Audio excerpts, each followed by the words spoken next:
नीतीश जी के बारे में क्या कहा जाए। राजनीति कह लो या फिर गिरगिट कह लो, कोई भी संज्ञा आप दोगे तो उस संज्ञा का अपमान है।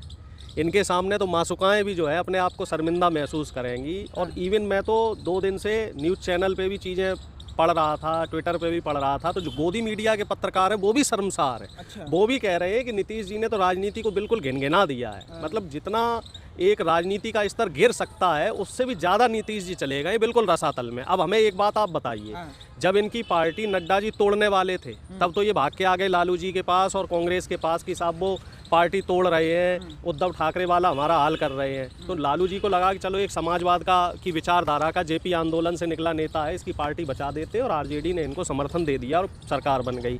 अब अपने फायदे के लिए सिर्फ और सिर्फ क्योंकि आपको इंडिया गठबंधन ने प्रधानमंत्री चेहरा नहीं बनाया, इंडिया गठबंधन का आपको चेयरमैन नहीं बनाया गया, तो आप वापस गुलाटी मार के उधर ही पहुंच गए। तो ये अपने आप में कहीं ये बताता है कि आपकी रीढ़ की हड्डी बिल्कुल ख़त्म हो चुकी है। सिर्फ और सिर्फ आपको कुर्सी चाहिए। और ये बताइए हमें कि एनडीए में जाके आपको कौन सी रसमलाई खाने को मिल जाएगी। तो रहे हैं कि भैया सही नहीं चल रहा था कुछ भी, इसलिए सही कैसे नहीं चल रहा। जातिगत जनगणना हुई, 4 लाख नौकरियां मिली बिहार के युवाओं को, बिहार के नहीं देश के युवाओं को।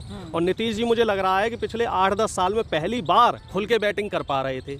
सिर्फ व्यक्तिगत लाभ के लिए, थोड़े से फायदे के लिए नीतीश जी ने बिहार की जनता के साथ फिर से धोखा कर दिया। बिहार की जनता खुश थी, जनता के साथ साथ सब खुश थे। अरे कहीं नहीं तेजस्वी जी ले रहे थे। तेजस्वी जी का तो बयान सुनो तो वो तो अब भी ये कह रहे हैं कि नीतीश जी तो पहले भी आदरणीय थे, अब भी हैं और आगे भी रहेंगे। और हम भी ये कह रहे हैं कि नीतीश जी वाकई अच्छे नेता थे, लेकिन पता नहीं उनकी ऐसी क्या मजबूरी फंस गई, भगवान जाने। बीजेपी ने, मोदी जी ने, नड्डा साहब ने, अमित शाह जी ने उनकी कौन सी क्लिप जो है वो पकड़ के रखी है, कौन सी नब्ज पकड़ के रखी है। हम तो अमित शाह जी का वो भाषण देख रहे थे कि नीतीश बाबू के लिए अब दरवाजे बंद हो गए। अब वो दरवाजे 8 महीने बाद खुल गए। अप्रैल में ही उनका भाषण आया था कि नीतीश जी के लिए हमेशा हमेशा दरवाजे बंद हो गए।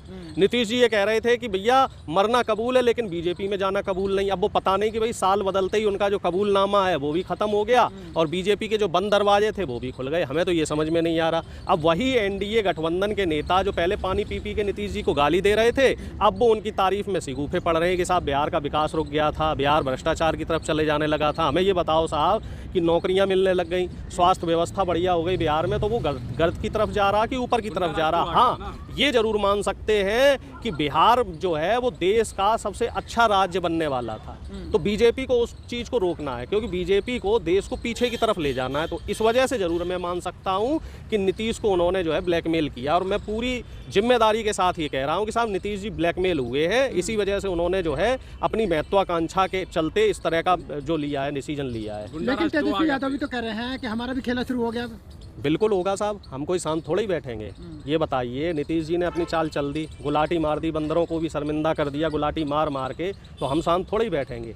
हम नीचे तक संदेश पहुंचाएंगे जनता तक नीतीश जी ने क्या किया। और तेजस्वी जी के काम वो जनता उनको खुद ट्विटर पे लेके, सोशल मीडिया पे लेके सब जगह बोल रहे हैं कि तेजस्वी जी ने जो 17 महीने में दिया है उसको बिहार की जनता याद रखेगी। और 24 का चुनाव भी तो आ रहा है, और बल्कि हम तो ये कहते हैं कि ये तो बहुत अच्छा काम हो गया। 24 के चुनाव से पहले बीजेपी का एक जो चाल चरित्र चेहरा सामने आ गया, नीतीश जी का असली चेहरा सामने आ गया, तो अब हमें लग रहा है कि इंडिया गठबंधन और मजबूती से चुनाव लड़ेगा। सारी स्ट्रेटेजी बता देंगे नीतीश जी जो आपने बनाई है 3-4 महीनों में। हमारी कोई स्ट्रेटेजी नहीं है, वो तो खुली हुई स्ट्रेटेजी है साहब। अच्छा। ये तो आप बच्चे से पूछ लो। हम तो सामाजिक न्याय पे चुनाव लड़ रहे हैं, बीजेपी लड़ रही है राम मंदिर के मुद्दे पे, क्योंकि उन्होंने महंगाई, बेरोजगारी, भ्रष्टाचार, किसानों की समस्या पे कोई काम ही नहीं किया, युवाओं पे कोई काम नहीं किया। हमारा तो खुला खेल है। देखो तेलंगाना में कल ही ऐलान हो गया कि वहाँ जातिगत जनगणना होगी। अब जहाँ जहाँ भी विपक्ष की सरकार है, हम सामाजिक न्याय पे लड़ाई लड़ेंगे।